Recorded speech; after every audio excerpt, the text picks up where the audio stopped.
Hey, welcome back to another Q&A at Be Inspired Counseling and Consulting. I am excited to be joined by James Harrison today, one of our licensed professional counselors here at Be Inspired. And we are going to talk about all things self-care. So this might be a buzzword that you've heard before. Self-care, take care of yourself.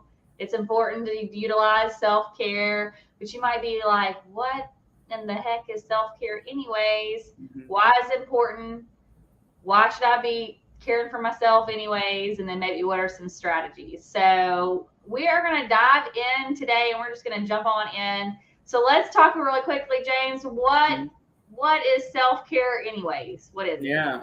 So, Christy, like you were saying, self-care is one of those buzzwords that's just kind of out in the zeitgeist, in the ether. You see it on Facebook, you see it on the news a lot, but people don't often really talk about, well, what does that really mean? Right. Yeah. And if you talk to most people about self-care, if you ask them to rate themselves, a lot of the times people rate themselves either way too high or way too low. I'm finding that a lot of people will rate themselves on either end of the extreme when actually they're somewhere in the middle. Yeah, so you find like people either underreport or overreport. So if you're like, how's your self-care lately on a scale from 1 to 10? It may Mm-hmm. be like 1, but they actually maybe do some things to take care of themselves, or they'll Mm-hmm. be like 10, but there really maybe is some evidence in their life that they may not really be functioning Mm-hmm. or taking care of themselves in the way that they would actually want to. Yeah, for sure. And that has to do with a lack of understanding of what this buzzword self-care means. So when we think about self-care, we break it down into a couple of different categories. We talk about emotional health, physical health. Oftentimes we'll talk about spiritual health too. And the mind and the body are very interlinked together. So we find that when we do take care of ourselves physically, we do tend to think and feel better also. Mm-hmm. So, self care, we can break it down to it's simply things that we do to care for ourselves physically, emotionally, that helps us to keep a sense of joy and fulfilledness in our life. Yeah. Well, and that may lead to the next question of why Mm-hmm. it's important because, but you might have just answered that, but I'm curious to your perspective because I think when you say for people to feel joy and Mm-hmm. fulfilled, I don't know anybody out there that would say, I don't want that. I don't want to feel Mm-hmm. joy or I don't want to feel fulfilled. So Yeah. why is it important? So it's important because when we are not able to have that sense of fulfillment or that sense of joy to some degree on a day to day basis, we are much more prone to fall into habits that may be conducive to developing maladaptive coping strategies. And we end up feeling more anxious, we feel more stressed, we feel more depressed.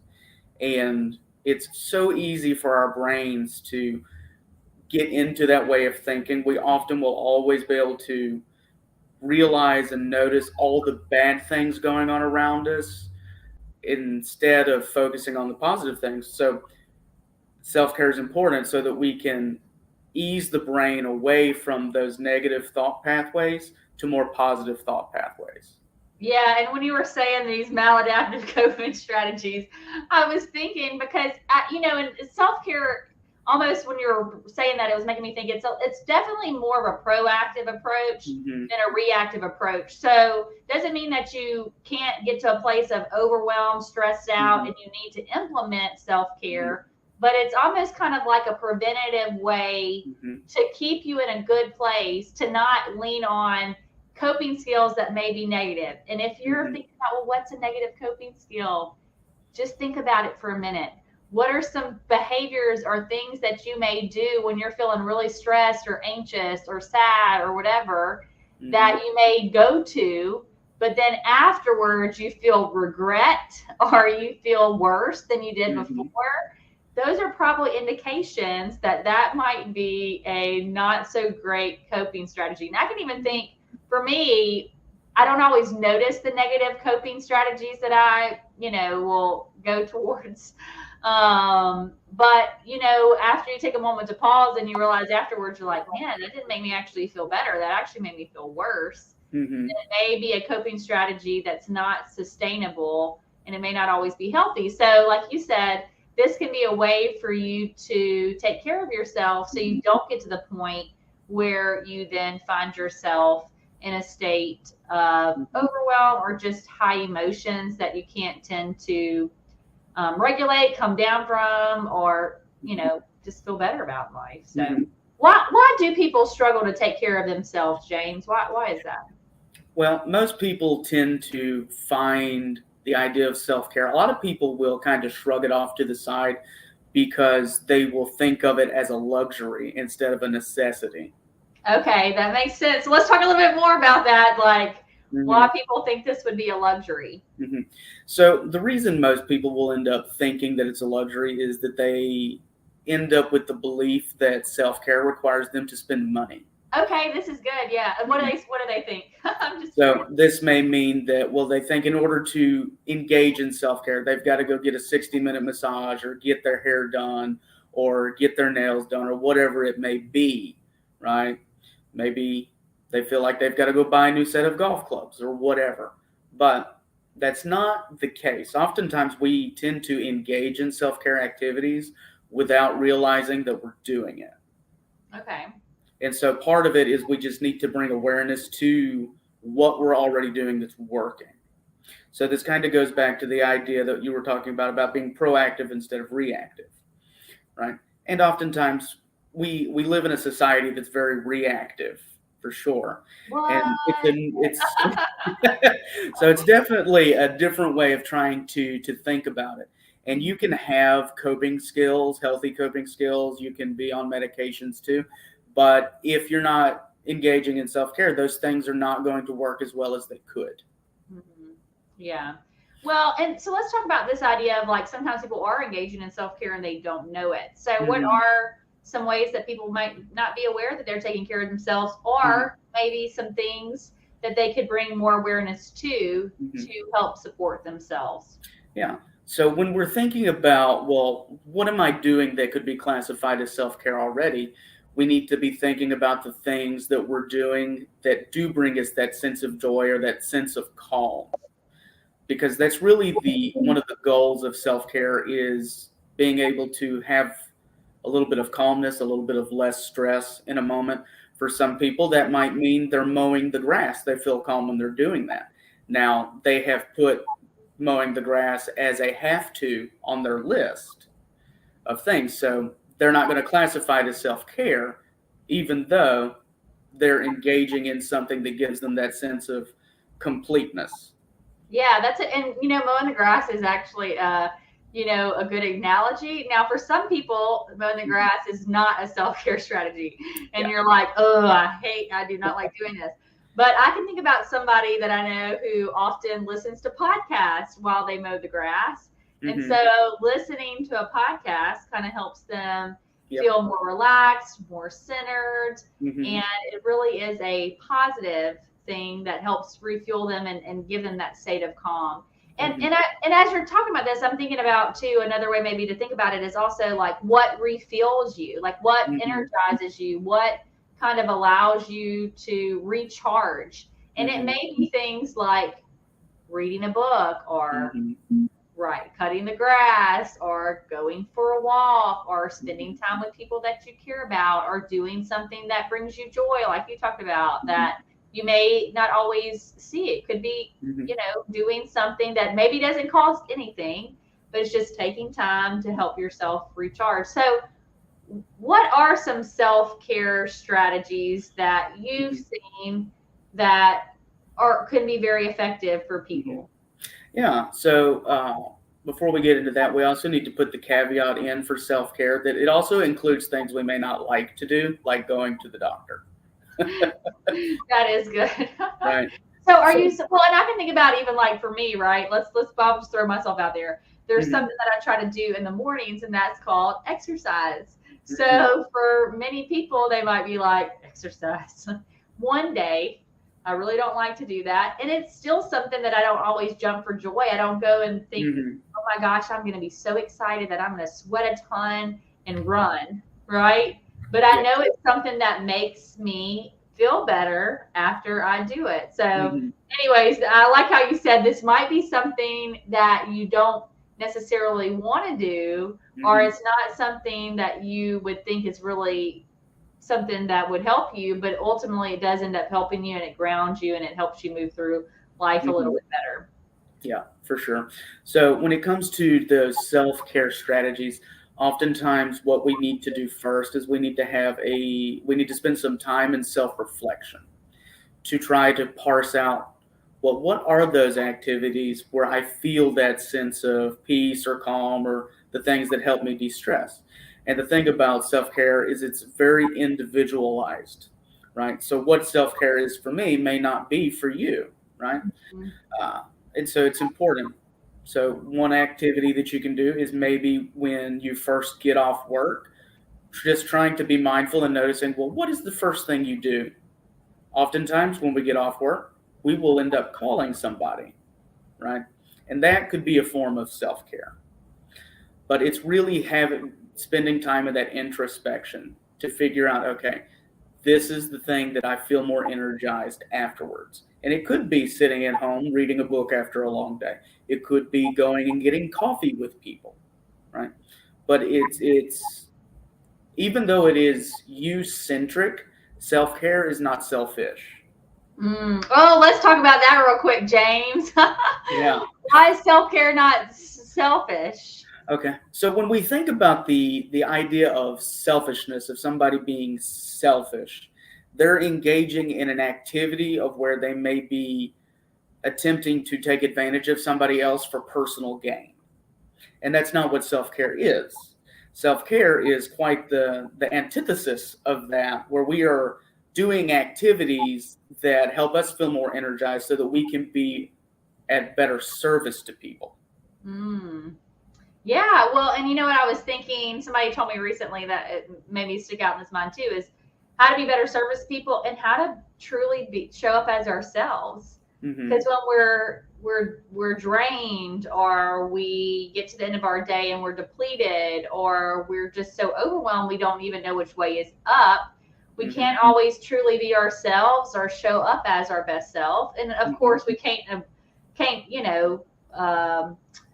life challenges are going to happen. We're not going to like somehow avoid the life challenges or the Mm-hmm. unexpected, but it's what are you doing to make sure that you can show up fully as yourself. And Mm-hmm. look, James, a story that I always think about when I think about this topic is there was one time that I was taking my daughter to school. Mm-hmm. Okay. And if you live in the Pineville area, I was on the Pineville Expressway. Okay. And I got to the top of that overpass and my car suddenly stopped going. The Mm-hmm. light flashed and then there was nothing. And I was like, oh my gosh, whatever am I to do?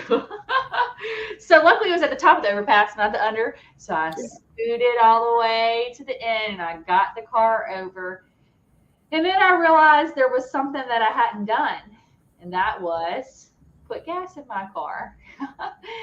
And it just took so much longer for me having to call somebody to go get some gas. They had to go get my gas can. They had to go to the gas station. They had to then come meet me. They had to then put it in the car. Then I had to drive a little bit down the road to the gas station to actually put all the gas in my car. And then I Mm-hmm. was able to finally get down the road and complete what I was trying to do, which was drop my daughter off for school. Yeah. But I think of that as a great analogy because I think sometimes if we're not being intentional to make sure we're filling our own gas tank up, Mm-hmm. that we are taking that time to recharge. Just I think about the phone too, right? Like most people would not let this thing Mm-hmm. go dead. Right. Okay. So if you won't let your phone go dead because you have to charge it up, right? Mm-hmm. Then Yeah. we also should be thinking about ourselves in the same way. Mm-hmm. And just like charging our phone isn't selfish. We want to connect to people. Maybe loved ones want to be able to reach out to us when they need to. I mean, there was a day where we existed without these things. It's a crazy thing to think Mm-hmm. about. But we need opportunities to also put ourselves on charge, Mm-hmm. so that way we can be able to just live Mm-hmm. fully, and Yes. not live running on empty, right? Mm-hmm. Always wondering if our gas is going to run out at some point along the way. So, Mm-hmm. Yeah, and that is a good analogy. And that's reminding me of another potential barrier for people with self care. And I see this a lot in people who have either been thrust at an early age into a position of needing to care for maybe younger siblings or other family members. And over time, they tend to develop the belief that they can't do anything just for them, that they've mm, always got to be taking care of someone else. And we have to stop and think about that too, because those are things we have to challenge sometimes. We have to make sure that we're respecting ourselves as much as we're respecting other people. And sometimes that means we have to take ourselves off of that back burner and move it to the front. Now, that's a very foreign idea too for a lot of people. It's difficult, um, but it's not impossible. but it's not impossible. Well, and that's a great way to say it because you're right. So many people have gotten they place a higher value Mm-hmm. if they have had those roles at an early age and then they carry them on into adulthood and they're so familiar to them, Mm-hmm. they place a higher value on caring for others Mm-hmm. over caring for themselves. But the crazy thing about this whole situation is for you to truly be able to care for others, Mm-hmm. you have to be able to care for yourself. Yeah. Right? I mean, you can't give. I've had this conversation with family members before. Like, you can't give what you don't have. Mm-hmm. Because if you give what you don't have, you're ultimately going to hurt yourself. And then other Mm-hmm. people have to figure out how to give to you because you just gave away something you didn't even have to give. And then that puts you in a, Mm-hmm. position that's not always great. And so I think that sometimes we have to remind ourselves, like, we may want to be generous, we may want to be giving, we may want to be helpful towards others, but we Mm-hmm. can't always give unless we're able to have something to give. Exactly. In order to have something to give, we have to be able to do the Mm-hmm. things that, allow us to do that. Mm-hmm. Yeah. So, talking about other strategies to make sure that we're able to fill our cup so that we can be of service to other people to make sure that we're taking care of ourselves. So, there's actually a card game that I got a while back. Well, I'm not going to say I got. My wife ordered it for me back when I was doing a lot of group therapy. But we got an updated version of it. It's called the Game of Real Life. Oh, cool. Yeah, and it's based on a lot of the principles from DBT, that type of therapy. So it's $24 on Amazon. It's a good buy, and more interesting than the cards that are in it, it comes with a little book, Ah, okay. and the book is just full of coping skills, and it's broken up into different sections like mindfulness, emotional regulation, um, stress tolerance. So in this book, there's one under the emotional regulation section that is very helpful for self care, and they call it accumulating the positives. Okay. So the good thing about it too is the book will break each coping skill down into what it is and then how do we do it. Okay, so now I'm intrigued. Come on, James. Let's Yeah. accumulate the So positive. when we accumulate the positives, the what, we need positive experiences to be happy.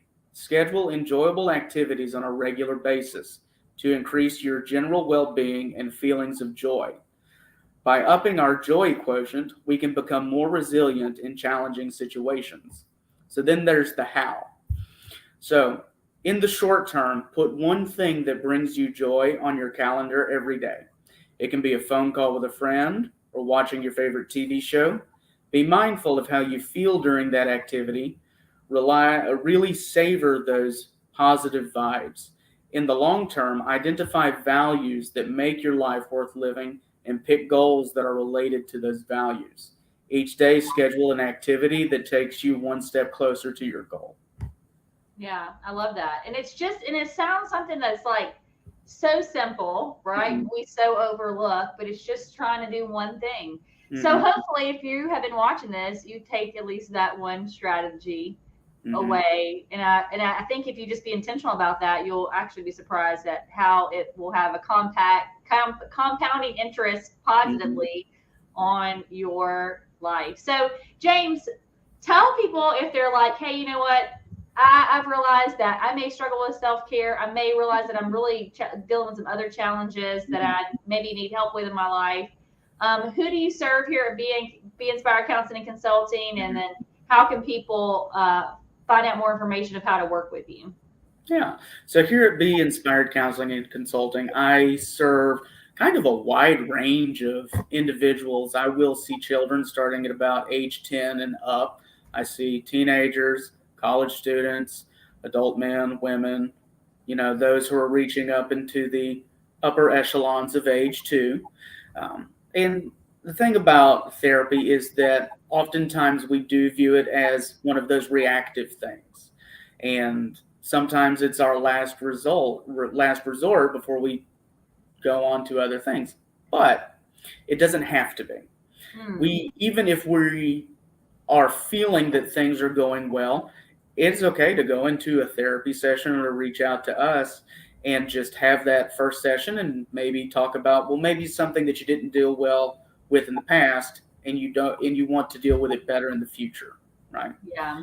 And therapy is different for everybody. Everybody has a different experience because every individual is different, Yeah. right? And you know I want to be able to walk along with people, walk alongside them through the hard times, through the good times, so that they can get the tools that they need. Yeah, and that's great. And I love how you highlighted the fact that like sometimes it can be things can be going pretty good in your life, but Mm-hmm. there just may be this one area that you're like, hey, I don't want to repeat that, or this tends to be a stuck place for me, Mm-hmm. and I just need a space to be able to reflect on and get some feedback and just explore what are some things that I could be differently, or maybe even sometimes why there is certain habits or things that we tend to fall into because sometimes we're Mm-hmm. not always aware of where those things come from, and sometimes there might be some healing that we can have happen for Mm-hmm. us to be able to fully live whatever it is that we Mm-hmm. want to be able to live out in our lives. So, Yeah, for well, sure. James, thank you so much for coming on today and sharing your wisdom Mm-hmm. and with us about self care. If y'all are like, hey, I might need to do that therapy thing, y'all give us a call. You can go to our phone number listed above, or you can go to our website at beinspiredcc.com. You can check out James's profile, and you can even request an appointment there. So if you find Mm-hmm. yourself in a position where you're like, hey, I think I want to do this, feel free to reach out. And definitely, if you have any questions, we'll be happy to answer them. So thanks, James, again for coming on today, and we'll see y'all next time. All right.